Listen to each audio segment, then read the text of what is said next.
From Pacifica, this is Democracy Now! Yes, we must start with Geronimo, the man and the leader and the person who has become a fine role model for our children all over Indian country. And for him to be compared to a terrorist and to be called an enemy is shocking. The Obama administration used the name Geronimo, the legendary Apache leader, as a secret code word during the raid that killed Osama bin Laden. It sparked outrage in the Native American community. We'll get reaction from Native American activist and writer Winona LaDuke. And we'll speak about her new book, The Militarization of Indian Country. Then, Saudi Arabia. As for Saudi Arabia's Shia population, there are about 1.5 to 2 million Shias who reside mostly in the eastern province. The region is strategically sensitive because it's where all of Saudi Arabia's oil is. Most Saudi Shias have pursued a political line of accommodation and reconciliation since the early 1990s. They've sought to be included in the national political system. That hasn't worked particularly well. We'll speak with Toby Jones, author of Desert Kingdom, How Oil and Water Forged Modern Saudi Arabia. We'll talk about the role of Saudi Arabia in suppressing the uprising in Bahrain, as well as its own. Then digital privacy scandals from Sony, Google, and Apple. Why do they need the whole history? And the fact that they're storing this history in a plain file sitting on everybody's hard drive. So what you have to be aware, of course, is that the cell operators themselves, your cell provider, has all this information. Apple's popular iPhone was designed to secretly track a user's location without the user's knowledge. So was Google's Android system for smartphones. Sony's PlayStation Network has exposed the personal records of more than 100 million of its customers. We'll speak with Mark Rottenberg, Executive Director of the Electronic Privacy Information Center. All that and more coming up. Welcome to Democracy Now!, democracynow.org, the War and Peace Report. I'm Amy Goodman. The Pakistani military is threatening to review its ties with the U.S. following the raid that killed Osama bin Laden. In a statement, the Pakistani army said it would review military intelligence cooperation with the U.S. should there be, by, quote, any similar action violating the sovereignty of Pakistan. The warning comes as U.S. lawmakers have begun openly questioning the billions in annual aid to Pakistan in light of bin Laden's presence there. At a hearing of the Senate Foreign Relations Committee, Democratic Senator Ben Cardin of Maryland said the U.S. should be prepared to suspend assistance to the Pakistani government. We have to be prepared to cut off aid, or at least to suspend aid if, in fact, the conditionalities are not being met. And we have a responsibility to the taxpayers of this country. We have to make some tough decisions in our budget.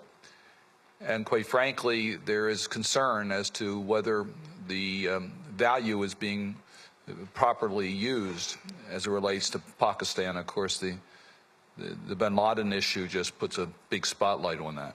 The U.S., meanwhile, has carried out its first known drone attack in Pakistan since the bin Laden raid. At least 8 people were killed today in a drone strike targeting a home in Pakistan's North Waziristan. More details continue to emerge of bin Laden's time in Pakistan and the raid that took his life. BBC News is reporting one of bin Laden's wives said he'd lived in Pakistan for at least 5 years. The Washington Post, meanwhile, reports CIA agents monitored bin Laden's compound from a nearby safe house after the compound was discovered last August. Speaking to the New York Times, U.S. officials say documents and computer files seized from the compound show al-Qaeda had drawn up plans to attack the U.S. rail system, possibly on the 10th anniversary of 9/11 this year. The plans were said to be in the preliminary stages. There's no evidence they were put into effect. President Obama visited New York Thursday to pay tribute to 9/11 victims in the aftermath of bin Laden's death. Obama took part in a ceremony at Ground Zero and met with a group of firefighters who lost 15 members on 9/11. It's some comfort, I hope, to all of you to know that when those guys took those extraordinary risks going into Pakistan, that they were doing it in part because of the sacrifices that were made in this state. They were doing it in the name of your brothers that were lost. The United Nations is warning parts of Libya could run out of food within 6 to 8 weeks. World Food Programme Executive Director Josette Chirine said the food supply is especially threatened in the rebel-held east. For the World Food Programme, right now we're reaching about 500,000 people in Libya who are already hit and don't have adequate access to food. But we're very worried that we could see a breakdown in the whole system in the coming weeks. The NATO coalition fighting Muammar Gaddafi's forces, meanwhile, has agreed to create a fund supporting Libya's rebel Transitional National Council. At a meeting in Rome, the contact group on Libya agreed to loan the rebels around $250 million. The rebels have appealed for up to $3 billion, half of that for basic humanitarian supplies. Rebel leader Mahmoud Jibril called the meeting a step toward international recognition of the rebel movement. First came here, there were rumors that about 3 or 4 countries are going to announce their recognition today, To be honest with you, it's just the mere fact that we are staying with them in the same room, receiving us, pledging all types of support. This is a recognition itself. Syrian forces have fired on demonstrators taking part in a massive day of defiance against President Bashar al-Assad. Thousands of people have reportedly taken to the streets defying a massive deployment of Syrian forces nationwide. Over 500 Syrians have reportedly been killed, up to 8,000 arrested since protests began in March, at least 1,000 apparently in the last week alone. Around 300 people were reportedly arrested in the Damascus suburb of Sakba Thursday in a house-to-house raids. Syrian troops, meanwhile, have begun withdrawing from the southern city of Daraa after a more than week-long siege. Vermont is poised to become the first state to establish a single-payer health care system guaranteeing coverage to all residents. On Thursday, lawmakers in Vermont's State House approved the final version of a universal health care bill on a 94-49 vote. Vermont Governor Peter Shumlin says he'll sign the bill into law within the next 2 weeks. State lawmakers in New Hampshire have approved a measure targeting the collective bargaining of unions. The measure would ban unions from requiring non-members to pay a share of bargaining and administrative costs. Democratic Governor John Lynch has pledged to veto the bill. On Capitol Hill, the Republican-controlled House has approved a measure that would force the resumption of offshore oil drilling leases in the Gulf of Mexico and coastal Virginia. The bill would reinstate offshore drilling auctions slowed in the aftermath of last year's BP oil spill.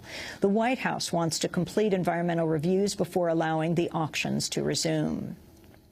The financial giant J.P. Morgan Chase has been subpoenaed in the Security and Exchange Commission's probe of failed mortgages. The SEC is investigating a number of banks for failing to share refunds obtained for buying mortgage-backed securities.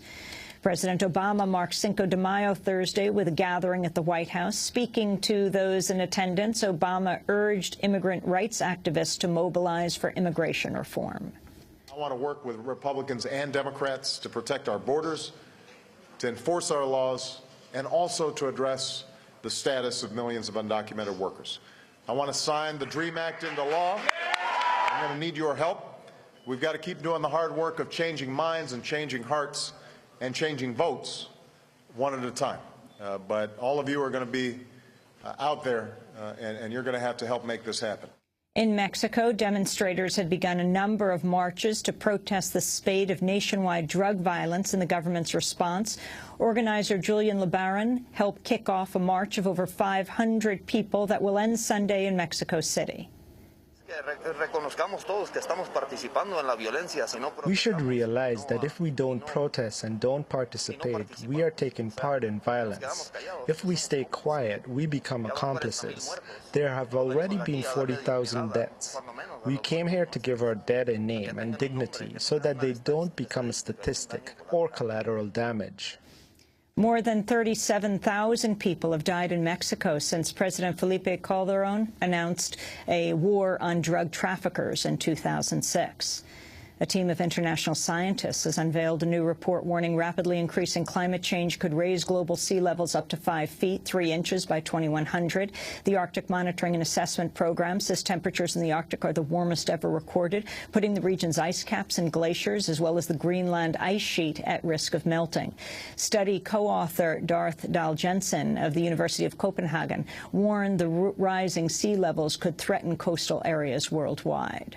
Also a risk of very fast sea level changes. We've seen that in the past, and it can happen in the future. And this will really significantly change the risk of flooding in the big towns that are threatened, like Shanghai and New York. Also areas like Miami, Amsterdam and Copenhagen are areas that has to prepare for much bigger risks of flooding in the future. And here we're talking about frames of 10 years where things can change dramatically and the risk can suddenly increase a lot. In Arizona, the Tucson Unified School Board has postponed a vote on terminating ethnic and Mexican-American studies as an accredited program.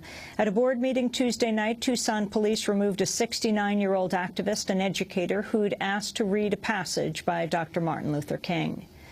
And the Board of Trustees of the City University of New York is drawing controversy for blocking an honorary degree to the playwright and screenwriter Tony Kushner over Kushner's support for Palestinian human rights. Kushner was due to receive the degree from CUNY's John Jay College next month, but at a meeting this week, CUNY trustees voted to shelve the honor after one board member cited Kushner's critical views of Israeli government policies. Kushner has called on the trustees to apologize. At least one past recipient of an honorary degree from the college has announced plans to return it in solidarity with Kushner. And those are some of the headlines. This is Democracy Now!, democracynow.org, The War and Peace Report. I'm Amy Goodman with Juan Gonzalez. And welcome to all of our listeners and viewers around the country and around the world.